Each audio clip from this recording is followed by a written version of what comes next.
안녕하세요. 오늘도 사연 살롱을 찾아주셔서 감사합니다. 저는 친정엄마와 함께 살면서 딸아이를 키우고 있어요.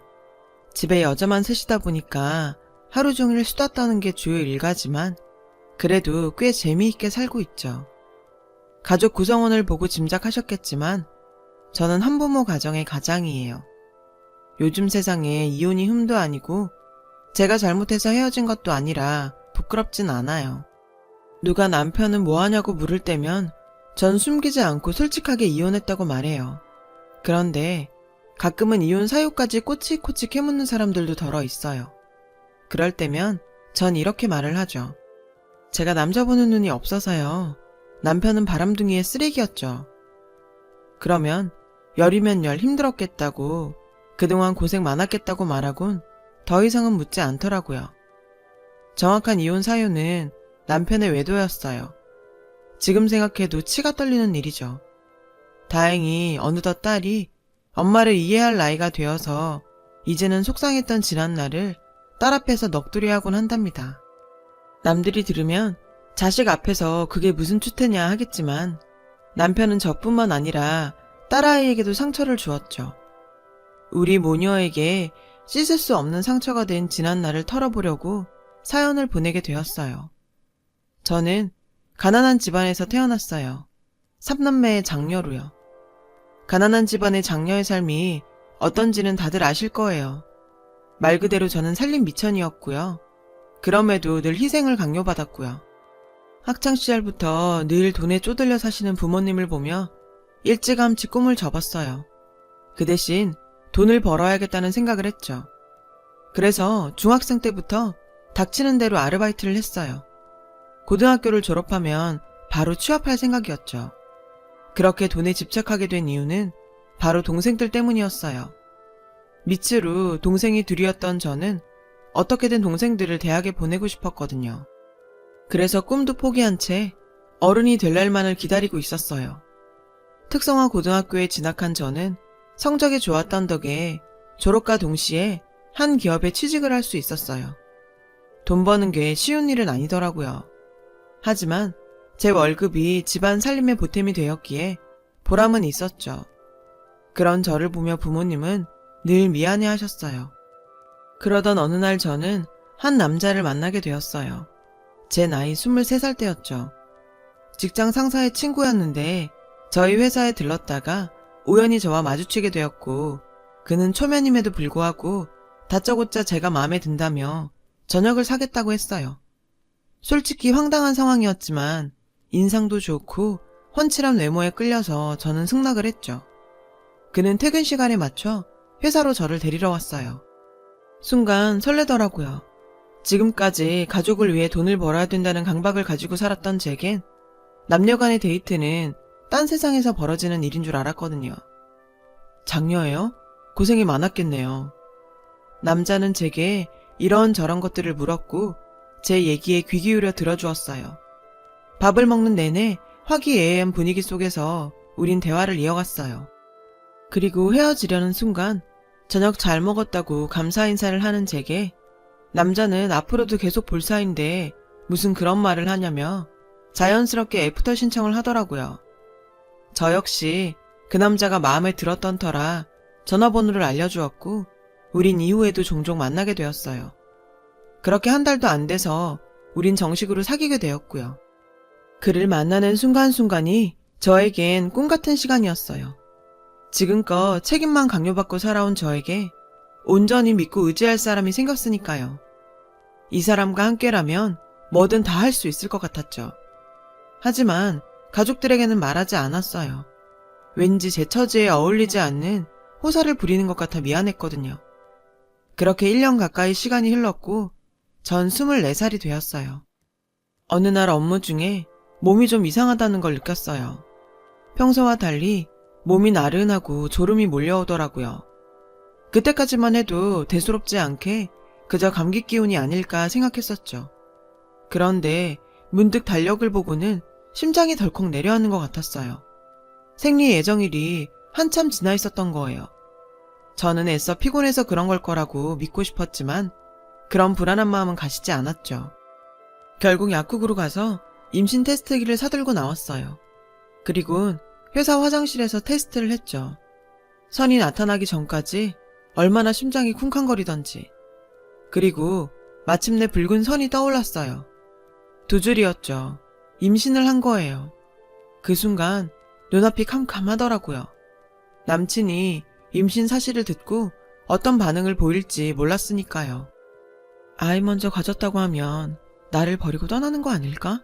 그 사람도 아직 20대 후반인데 앞길이 창창한 사람이 나와 아이를 책임지려고 하겠어? 머릿속엔 갖가지 생각들로 가득했어요. 하지만 언제까지고 숨길 수만은 없는 노릇이었기에 결국 얘기하기로 마음을 정했죠. 퇴근을 하자마자 그에게 전화를 해 만나자고 했어요. 알겠다고 하더군요. 카페에서 남친을 기다리는 내내 얼마나 떨렸는지 몰라요. 마침내 그가 나타났고 평소와 다름없는 모습이었죠. 저는 망설이다가 테스터기를 꺼냈어요. 나 임신했어. 전 폭탄 같은 말을 던져놓곤 불안한 표정으로 남친을 바라봤어요. 그런데 정말? 잘됐다. 나 늘 생각했었어. 너랑 결혼해서 가정 꾸리고 싶다고. 제 걱정과는 다르게 남친이 엄청 기뻐하더라고요. 정말 다행이었죠. 덕분에 조금은 안심이 됐거든요. 남친은 모든 걸 다 자기한테 맡기라고 했어요. 걱정은 됐지만 그러기로 했죠. 그날 이후 모든 일이 일사천리로 진행되었어요. 물론 저희 부모님은 뒤집어지셨죠. 큰딸이 남자 만나는 것도 몰랐는데 애까지 가져선 결혼한다니 당연히 기절초풍할 일이었죠. 남친은 그런 저희 부모님께 저와 아이를 책임지고 행복하게 하겠다며 결혼을 허락해달라고 부탁드렸어요. 진심 어린 모습에 부모님은 결국 허락해 주셨어요. 얼마 뒤 저도 남친 집으로 인사를 갔어요. 남친한테는 위로 형이 한 명 있는데요. 회사 일로 바빠서 만나지는 못했어요. 예비 시부모님만 만나뵐 수 있었죠. 저희 임신 소식을 이미 들으신 터라 최대한 조심스럽게 대해주시는 것 같더라고요. 들어보니 집안 형편이 넉넉치 않은 것 같더구나. 그래서 말인데 예단이나 예물은 하지 않았으면 한다. 솔직히 전 어머님 말씀에 한시름 놓을 수 있었어요. 내심 돈 걱정을 하고 있었거든요. 아무래도 부모님 도움 없이 제 손으로 해가야 했으니까요. 임신 탓에 결혼은 빠르게 진행되었어요. 스드메는 남친이 준비해준 대로 했고 신혼집을 구할 시간이 없어서 당분간 시댁에서 살기로 했어요. 아기 태어나면 그때 분가하기로 했죠. 솔직히 저는 시집살이에 대해 불만을 얘기할 상황은 아니었어요. 이 결혼에서 제가 한 게 아무것도 없었으니까요.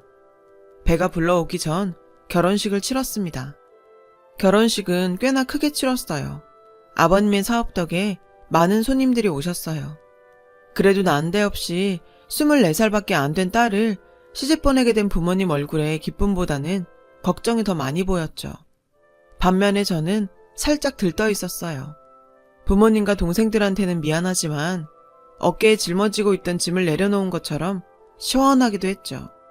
더 이상 내가 책임지는 입장이 아닌 누군가의 보호를 받는 입장이 되었다고 생각하니 가슴을 누르던 돌이 빠져나간 것 같았거든요. 든든한 남편, 예쁜 아기와 함께 행복한 가정을 꾸리고 살 거라고 생각했어요. 신혼여행에서 돌아온 우리 부부는 바로 시댁에 들어가 신혼생활을 시작했어요. 그리곤 태교를 위해 회사에 휴가를 신청하려고 했죠. 남편이 먼저 권한 일이었어요. 지금 생각하면 그때 무슨 생각으로 그랬을까 싶기도 합니다. 저를 위한 일은 아니었을 것 같아서요. 여튼 그 얘기를 들으신 시어머니께서 펄쩍 뛰시더라고요. 아니, 너 지금 내 아들만 일 시키고 너는 놀려고 그러니? 머리가 있으면 생각 좀 해봐라. 너 네 남편이 시아버지 회사서 근무하는 거 아니 모르니? 우리 집 며느리가 지 남편은 일 시키고 저는 집에서 논다고 회사에 소문이라도 나면 어쩌려고 그래? 제발 생각을 좀 하고 살아라. 사실 시아버지께서 사업을 하셔서 남편이 그곳에서 일을 하고 있거든요. 아무래도 회사 오너 집안이다 보니 남의 눈 신경 쓰는 거야 이해는 해요. 하지만 저도 임신한 마당에 마냥 힘들게 일을 할 순 없을 것 같더라고요. 어머님, 제가 부쩍 몸도 무거워졌고 업무가 많아서 힘에 부쳐서요. 저라고 언제 가지고 놀 생각은 없어요. 아기 낳으면 당연히 복직할 거예요. 그러니까 지금은 휴직하게 해주세요. 아니, 그게 무슨 소리야? 애 태어나면 집에서 육아를 해야지. 그러니까 지금 끝까지 바짝 벌어놓으라는 얘기다. 그때 가서 편하게 살림하며 애 보면 될 것 아니니? 어머님은 완고하셨어요. 사실 결혼 후에도 제가 계속 일을 했던 건 친정에 생활비를 대줘야 했기 때문이었어요. 남편도 알고 있었어요. 그래서 짐이 되기 싫어서 제가 벌어 제가 친정을 도왔어요. 하지만 최근에 여동생이 미용사로 취직을 해서 돈을 벌고 있는 데다 남동생도 전문대를 졸업하고 취업을 앞두고 있어서 더 이상 그럴 필요가 없게 되었어요. 그래서 임신하고 힘들 때 좀 쉬다가 다시 복직할 계획을 세운 거였고요. 하지만 시집 올 때 들고 온 것 하나도 없는 저로서는 눈치가 보여 어머님 말씀을 거스를 수가 없었어요. 남편은 애 낳으면 바로 분가할 테니 그때까지 조금만 참으라고 하더군요. 그래서 저는 당분간 일을 계속하기로 했어요. 그런데 일이 생겼지 뭐예요. 제가 회사에서 과로로 쓰러진 거예요. 다행히 태아한테는 이상이 없었지만 그 일로 저는 겁을 먹게 됐죠. 그래서 일단 회사에 휴가를 내고 얼마 뒤 어머님께 솔직히 말씀드렸어요. 그러자 어머님께서 이러시더군요. 몸 관리를 그렇게 못해서 어디 건강한 아들 낳겠니? 잘하는 짓이다. 저는 그런 어머님 눈치를 보면서 서러움을 삼켜야 했어요. 그날부터 저는 주부 아닌 주부가 되어 할 일 없이 집에만 있게 되었어요. 물론 나름 태교라고 동료도 들려주고 책도 읽어주려고 했지만 그것도 마음대로 할 수가 없었거든요. 바로 어머님 때문이었죠. 제가 휴직을 하자마자 어머님은 기다렸다는 듯이 저를 잡기 시작했어요. 얘, 좀 일찍 일어나라. 너 그렇게 잠만 자면 애가 나중에 게을러져. 너 시아버지 아침 식사는 준비했니? 저기 방에 먼지 좀 닦아라. 누가 치워줄 때까지 기다리지 말고 네가 좀 해. 하루 종일 잔소리를 하시며 온갖 집안일을 다 시키셨죠. 제 딴엔 한다고 하는데도 꼭 트집을 잡아 잔소리를 하고 다 해놓은 일을 다시 하게 하셨어요. 이럴 거면 차라리 휴가 취소하고 회사나 나갈까 싶을 정도로 힘든 나날이었어요. 그래도 뱃속의 아기를 생각하면서 꾹 참았죠. 그나마 아기 생각에 버틸 수 있었는지 몰라요. 남편은 바쁘다는 이유로 산부인과도 한번 같이 가주지 않았고 결혼하고 한 달 후부터는 퇴근도 늦어서 얼굴만 겨우 보고 자는 게 다였죠. 그래도 남편 덕분에 아기는 나처럼 가난한 집에서 태어나지 않아 다행이라는 생각으로 모든 걸 참고 넘겼어요. 그리고 드디어 10달 뒤 사랑하는 제 딸이 세상에 나왔어요. 아기와 처음 마주한 순간 눈물이 왈칵 쏟아질 정도로 예쁘고 사랑스러웠어요. 그러나 시댁 식구들에게는 아니었나 봐요. 아기를 낳고 병실에 누워있는데 밖에서 어머님 말소리가 들렸죠. 가진 것도 없는 걸 받아줬더니 아들도 못 낳고 딸을 낳아? 저는 그 말을 듣는 순간 가슴이 철렁 내려앉았어요. 은근히 아들을 바라시는 것 같다며 남편이 일단 아들이라고 하자 했었거든요. 저는 요즘 세상에 그렇게까지 하시는 부모가 어디 있겠냐며 솔직히 말씀을 드렸지만 제 말은 콧등으로도 안 들으셨어요. 그냥 아들 말이라 믿으셨나 봐요. 그 후 친정에서 몸조리한다고 3주 정도 있었는데 집에 돌아와 보니 저를 보는 어머님 눈빛이 완전히 바뀌어 있더군요. 그리고 그 다음날부터 지금껏 본 적 없는 새로운 세상이 시작됐어요. 말로만 듣던 진짜 시월드였죠. 어머님은 노골적으로 저기를 드러내며 저와 딸을 구박하셨어요. 은근히가 아니라 정말 아들 타령이었어요. 기집애를 뒀다 어디다 써? 얼른 키워서 시집이나 보내버려야지. 기집애를 유치원에 보내서 뭐해? 어차피 출가외인들걸 대충 가르칠 것만 가르치면 되지. 한마디 한마디가 비수 같았어요.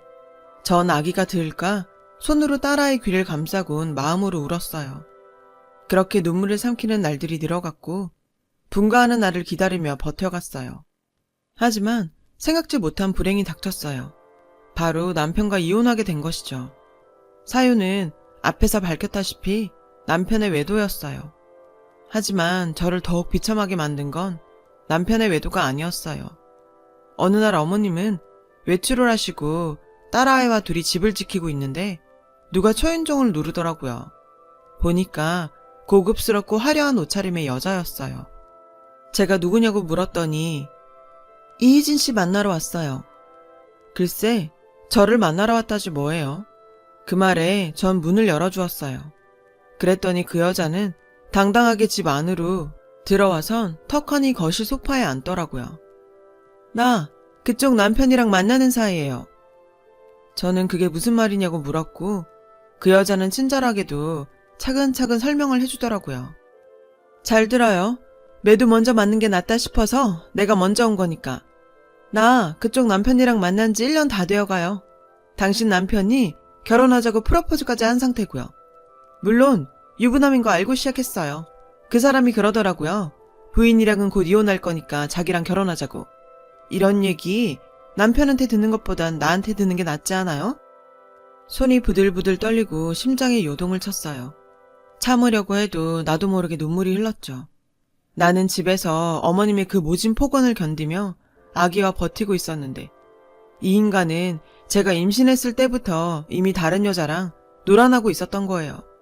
무엇보다 화가 나는 건 내 앞에 앉은 상간녀가 어이없게도 날 가엾다는 듯 바라보고 있다는 거였죠. 그날 밤 퇴근하고 돌아온 남편을 붙잡고 추궁했어요. 남편은 당황한 기색이었지만 이내 순순히 인정을 하더군요. 그리곤 작정한 듯 떠들었어요. 위자료라면 섭섭치 않게 챙겨줄게. 그러니까 이혼해주라. 애도 내가 잘 키울 테니 걱정 말고.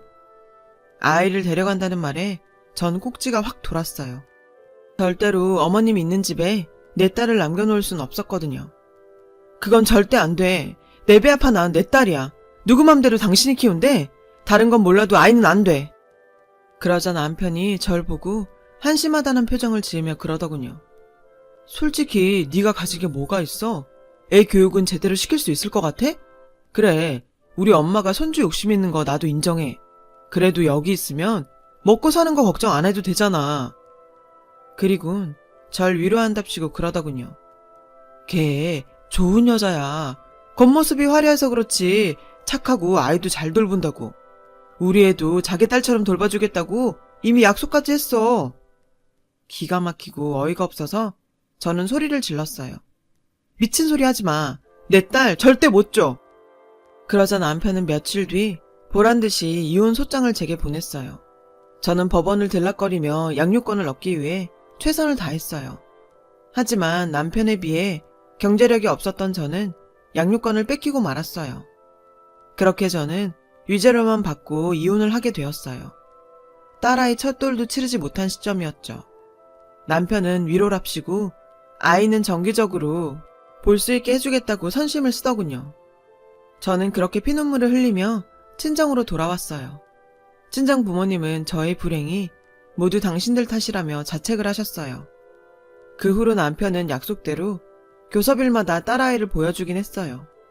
남편은 자기 새 부인과 함께 치른 돌사진을 보여주더군요. 그런데 그날을 끝으로 남편에게선 더 이상 연락이 오지 않았어요.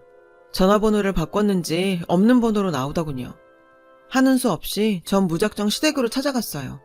이혼한 지 반년 만이었죠. 어머님은 여전히 절 못마땅한 눈빛으로 보시며 이러시더군요. 우리 아들 미국 갔다. 거기서 새아기랑 네 딸 데리고 살 거다. 그러니 더 이상 찾아올 것 없다. 하늘이 무너지는 것 같았어요. 왜요? 왜 제 딸을 저한테 말도 없이 자기들 멋대로 미국에 데려가요?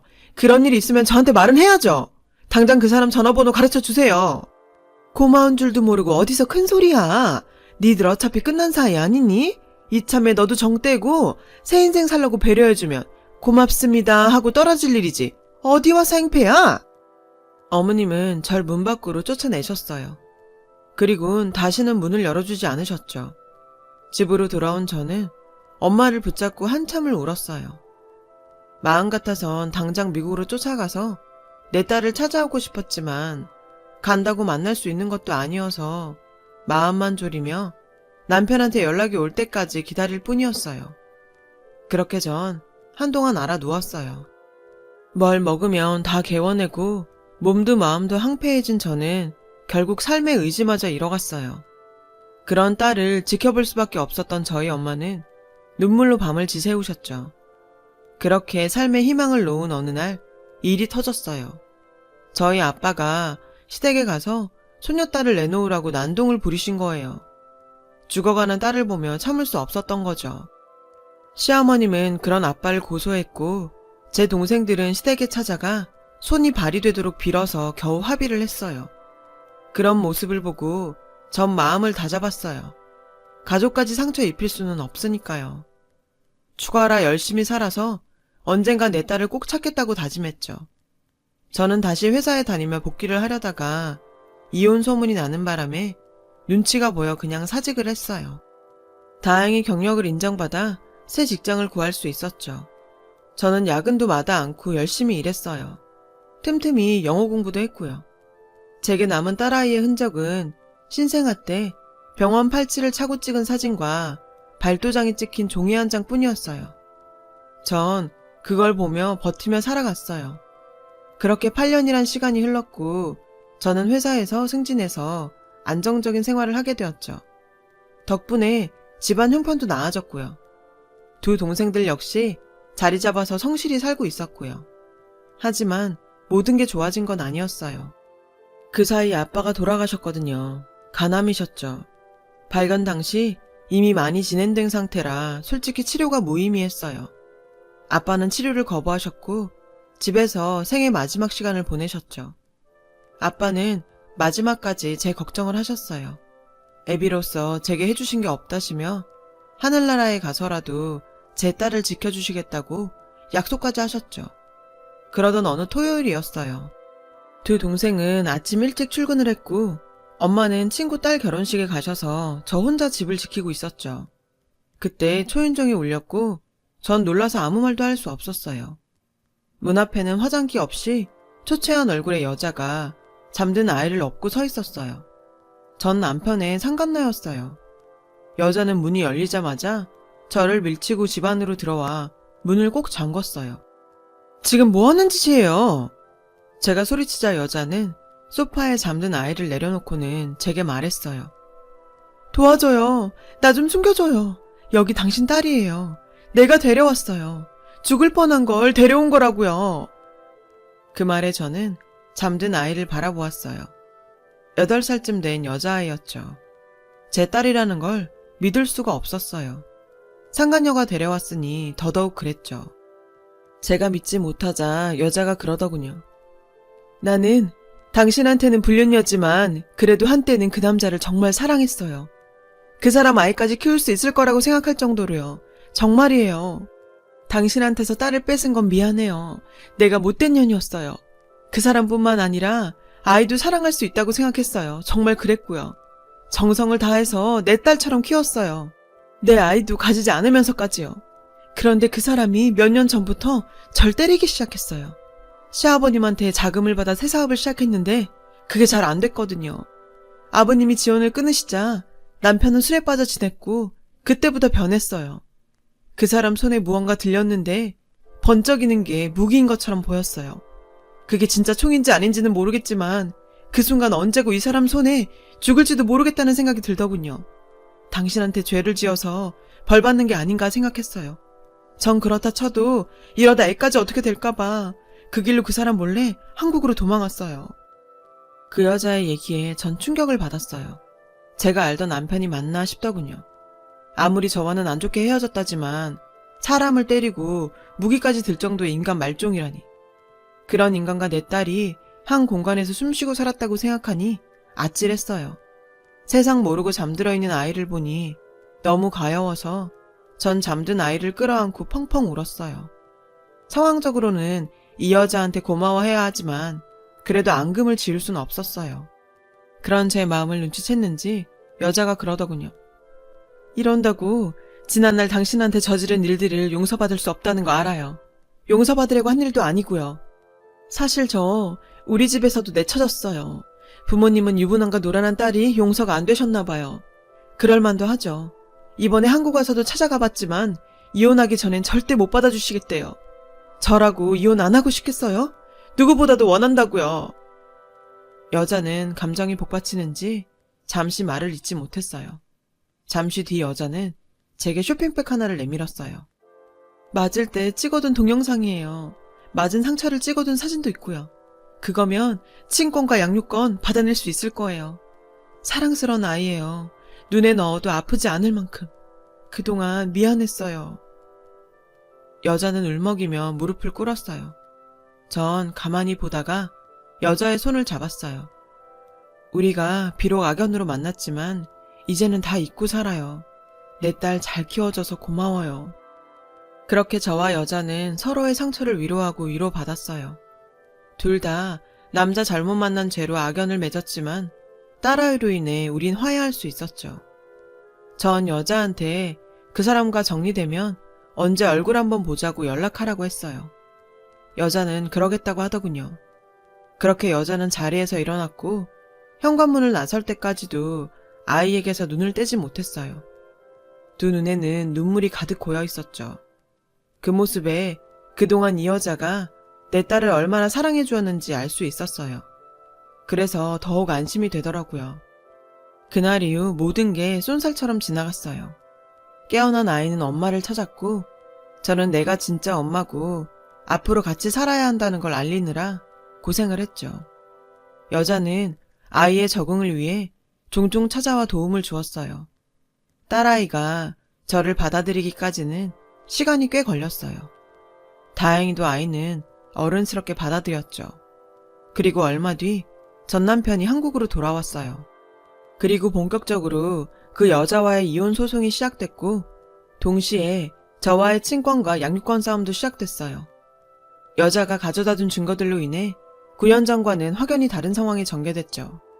남편은 결격 사유가 많아진 반면 저는 이전에 비해 경제력도 상당히 상승했고 아이를 키우기에 적합한 환경을 갖추고 있었으니까요. 결국 친권, 양육권은 제게로 넘어왔어요. 그 여자 역시 이혼을 했습니다. 전 남편의 잘못이 인정되어 엄청난 위자료를 받을 수 있게 됐죠. 여자를 통해 듣기론 전 남편은 시댁에서 쫓겨나 생활고에 시달린다고 하더군요. 여자는 현재 미국에 거주하고 있는데 요즘에도 자주 연락을 주고받고 있어요. 비록 본처와 상간녀로 만났지만 지금은 언니 동생하며 지내고 있죠. 그리고 딸아이가 중학교에 들어가던 해 저는 이 모든 상황을 얘기해 주었어요. 그동안 내심 두 엄마 사이에 뭔가 일이 있었다는 걸 눈치채고 있던 딸은 말없이 저를 꼭 안아주더라고요. 자신도 많이 힘들었을 텐데 말이에요. 딸아이는 현재 누구보다 밝고 명랑하게 자라고 있어요. 언젠가 전 남편이 연락을 해서는 딸아이를 보게 해달라고 했지만 딸애가 거절하더라고요. 시어머니한테도 마찬가지였죠. 그래도 아빠랑 할머니인데 한 번은 만나보는 게 어떻겠냐고 했지만 딸애는 완강했어요. 그래서 그날 이후로 남편과 시댁에서 연락이 오면 저도 강경하게 안 된다고 거절을 했고요. 확실히 나이가 드니 깡도 늘더라고요. 예전엔 시어머니 목소리만 들어도 주눅이 들었었는데 이젠 옆집 개 짖는 소리로 들리니 말이에요. 10년 고통 끝에 저는 봄날을 맞았어요. 사랑하는 딸아이와 함께 내 힘으로 이룩한 안정된 가정에서 말이죠. 앞으로도 전 열심히 살아갈 거예요. 사랑하는 내 딸한테 부끄러운 부모가 되지 않기 위해서요. 지금까지 제 사연을 들어주셔서 감사드려요. 여러분의 가정도 따뜻한 봄날 맞으시길 바래요. 여러분, 사연 댓글에 응원과 현명한 조언 부탁드려요. 좋아요와 구독은 저에게 큰 힘이 됩니다. 오늘도 좋은 일 가득하세요.